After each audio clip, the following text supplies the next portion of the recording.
Ay, wala akong pakialam sa kanila. Tulad nga sinasabi ko, kung hindi nyo gusto yung pagkain ko, Diwata sinagot na nga at sinupalpal si OG Diaz kung saan nga sinabi nito sa kanyang programa na hindi daw nasarapan or hindi daw pasok sa panlasa ng kanyang mga kaibigan yung pares ni Diwata.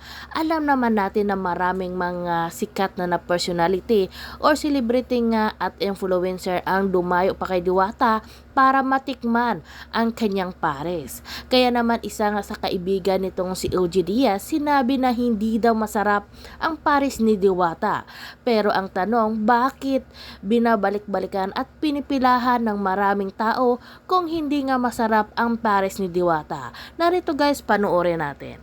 May lumabas na viral video na naman na si OG Diaz na may kumain ng mga kasama niya.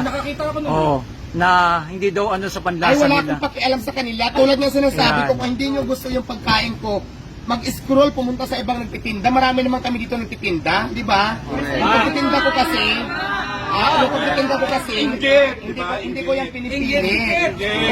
Kung hindi mo gusto, marami naman kainan niya, di ba? Yung sinasabi nila na hindi pasok sa panglasa.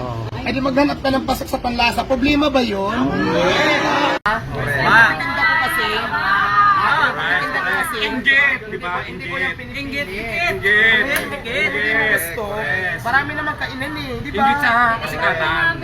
Correct. Huwag ka lang pasok sa panglasa mo. Huwag mong ipilit sa akin kasi yung tindahan ko, hindi ko naman siya pinipilit. Sa may gusto lang. Diba? Maliwanag naman yun eh. Tama.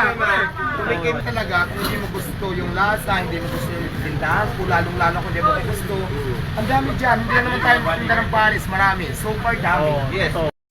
O yun guys, napanood natin at napakinggan natin ang napakabait na sagot ni Diwata na palagi niyang sinasabi na kung ayaw nyo ng kanyang pares ay malaya kayong pumunta sa ibang parisan kasi nga marami namang katabi si Diwata na nagtitinda ng pares. At lagi niyang sinasabi nitong si Diwata na hindi niya daw sinasabi na masarap ang kanyang pares kasi nga bawat isa naman sa atin, bawat tao ay iba-iba yung panlasa. Kaya yan, ang sagot nga ni Diwata dito kay OG Diaz. Ngayong mga kaibigan niya daw ay pumunta doon at kumain ng pares at hindi daw pasok sa panlasa nila ang pares. Ibig sabihin daw niyon ay hindi masarap ang pares ni Diwata. Pero nga si Diwata ay hindi naman kayo inaano ng tao at hindi niya naman kayo pinipilit na kumain kayo ng kanyang pares kung ayaw nyo. Ayon nga kay Diwata, malaya kayong pumunta kung saang paresan ang gusto nyo.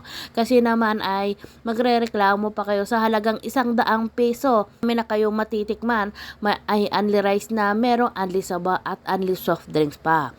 At doon sa mga nagrereklamo na hindi masarap nga ang pagkain ni Diwata, doon kayo pumunta sa mamahaling restaurant. Doon kayo kumain at expected nyo na mahal ang kanilang mga pagkain at sigurado na masarap yung pagkain nila. Kaya naman kung wala kayong magawa at hindi nyo gusto ang lasa ng pagkain ni Diwata, ay wag na kayong bumalik. Malaya kayong pumunta kung saan-saan, hindi yung magdadagdag pa kayo dyan sa social media at para siraan yung tao. Hayaan nyo na lang yung iba na may nagustuhan kasi nga kung hindi masarap nga ang pagkain ni Diwata, bakit binabalik-balikan at pinipilahan ng maraming tao? Isa lang yung ibig sabihin yan, masarap nga ang pagkain ni Diwata at swak na swak sa budget, lalong-lalo na sa panahon ngayon na napakahirap ng buhay at kailangan nyo ng pagkain ni Diwata sa halagang 100 peso ay busog na kayo at may libre pa.